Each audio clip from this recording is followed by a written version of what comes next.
வணக்கம் நண்பர்களே. நீங்கள் இப்போ கேட்குற இந்த குரல் ஒரு பாட்காஸ்ட் தான். ஆனால் இதை நீங்கள் அப்படி நினைக்காம உங்கள் கூட ஒரு நண்பன் பேசுகிற மாதிரி நினச்சிக்கோங்க. இது மனம் பேசும் நேரம்.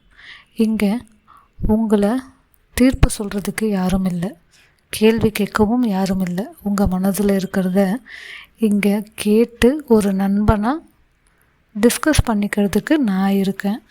நீங்கள் என் கூட உங்களுடைய ஸ்டோரியை டிஸ்கஸ் பண்ணணுன்னா நான் டிஸ்கிரிப்ஷனில் மெயில் ஐடி கொடுத்துருக்கேன். அதுக்கு நீங்கள் மெயில் அனுப்புங்க. அதை பற்றி நம்ம இங்கே பேசலாம்.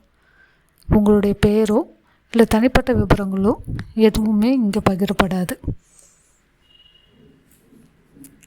இந்த எபிசோடில் நாம் கேட்க போகிறது ஒரு கதை இல்லை, ஒரு மனசு வாழ்ந்த உண்மை.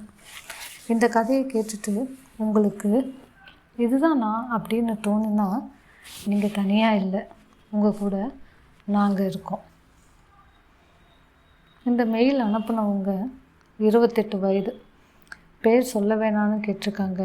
அதனால் இந்த கதையை அவரோட குரலாக இருந்து நான் சொல்கிறேன். என் வயது 28. எல்லாரும் என்னை பார்த்தா நீ ரொம்ப ஸ்ட்ராங்னு சொல்லுவாங்க. ஆனால் உண்மையில் நான் ஸ்ட்ராங் இல்லை. நான் ரொம்ப டயர்டு. காலையில் எழுந்ததும் வேலை முடிஞ்சதும் குடும்ப பொறுப்பு, ரெண்டுக்கும் நடுவில் எனக்குன்னு ஒரு இடமே இல்லை. எல்லாருக்கும் நான் இருக்கேன், ஆனால் எனக்காக யாரும் இல்லை. அழனம் போல் இருக்குது, ஆனால் யாருக்குன்னு தெரியாது, எதுக்குன்னு தெரியாது. வெளியே சிரிக்கிறேன், சிரிப்பு பழகிடுச்சு. நான் சரிதான்னு எல்லாரையும் நம்ப வச்சுட்டேன். ஆனால் இரவு மட்டும் என் மனசு ரொம்ப கனமாக இருக்குது. சில நேரம் நான் இப்படி தான் வாழணுமான்னு தோணும். ஆனால் உடனே நீ ரொம்ப ஸ்ட்ராங், நீ சமாளிச்சிடுவ அப்படின்னு என்ன நானே சமாதானம் பண்ணிக்குவேன். ஒரு நாள் எனக்கு பேசணும் போல் இருந்தது, யாராவது என்னை கேட்கணும் போல் இருந்தது. ஆனால் ஃபோனில் கான்டாக்ட் லிஸ்ட்டில் பார்த்தா ஒருத்தர் பேரும் என் மனசுக்கு பொருந்தலை. அப்போ தான் புரிஞ்சுது, நான் சரௌண்டடாக இருந்தாலும் தனியாக தான் இருக்கேன் அப்படின்னு. பதில் கூட எனக்கு வேணாம், நான் பேசுகிறத யாராவது கேளுங்க அப்படின்னு நான் நினச்சேன்.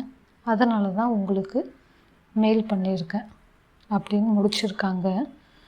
ஸோ இவங்களுக்கு நம்ம சொல்ல போகிறது என்னென்னா, ஒரு விஷயம் ரொம்ப தெளிவாக புரிஞ்சுக்கோங்க. நீங்கள் எழுதியிருக்கிறத படிக்கும்போது எனக்கு ரொம்ப தெளிவாக புரிஞ்சது ஒரே ஒரு விஷயந்தான். நீங்கள் வீக் கிடையாது, நீங்கள் புரோக்கனும் கிடையாது. நீங்கள் டயர்டாக இருக்கீங்க. உங்களுக்காக இருக்க நேரத்தை நீங்கள் ஒதுக்கிக்காமல் ஸ்ட்ராங்காக இருக்கணும்னு நினச்சி உங்களையே நீங்கள் மறந்துட்டீங்க. ஆனால் அது உங்களுடைய குறை கிடையாது. எல்லாருக்கும் நீங்கள் இருந்திருக்கீங்க, எல்லாத்துக்குமே நீங்கள் சமாளிச்சிருக்கீங்க, குடும்ப பொறுப்பை நீங்கள் எடுத்திருக்கீங்க. ஆனால் உங்களுக்கான நேரத்தை நீங்கள் மறந்துட்டீங்க. ஸ்ட்ராங்காக இருப்பது எப்போவுமே சிரிச்சுக்கிட்டே இருக்கிறது கிடையாது. எனக்கு வலி இருக்குதுன்னு ஒத்துக்கிற தைரியம்தான் உண்மையான ஸ்ட்ரென்த். நீங்கள் பேசணும்னு நினச்சதும் சரி, நீங்கள் எழுதுனதும் சரி தான். இந்த நிமிஷத்தில் நீங்கள் தனியாக இல்லை, நான் உங்களோட இருக்கேன். இன்றைக்கி உலகத்துக்காக நீங்கள் எதுவும் செய்ய வேணாம்.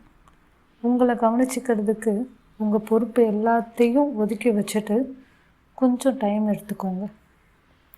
நீங்கள் அழுதா அது தப்பே கிடையாது. நீங்கள் சோர்ந்து உட்கார்ந்தா தப்பே கிடையாது. நம்ம எல்லாரும் மனுஷங்க தான், அவ்வளவுதான். மனசை ஃப்ரீயாக வச்சுக்கோங்க. உங்களுக்காக நான் இருக்கேன். நீங்கள் என்ன ஷேர் பண்ணணும்னு நினச்சாலும் எனக்கு எழுதுங்க. நண்பர்களே, இந்த கதையில் நீங்கள் உங்களை பார்த்துருந்தீங்கன்னா இந்த வார்த்தை உங்களுக்கும் தான். உங்களோட மனசும் கனமாக இருந்ததுன்னா, நீங்கள் என்னோட ஏதாவது பகிர்ந்துக்கணும்னு விரும்புனீங்கன்னா கீழே டிஸ்கிரிப்ஷன் பாக்ஸில் மெயில் ஐடி கொடுத்துருக்கேன். அதுக்கு மெயில் பண்ணுங்கள், நாம் பேசலாம். நன்றி. இன்னொரு எபிசோடில் நான் உங்களை சந்திக்கிறேன்.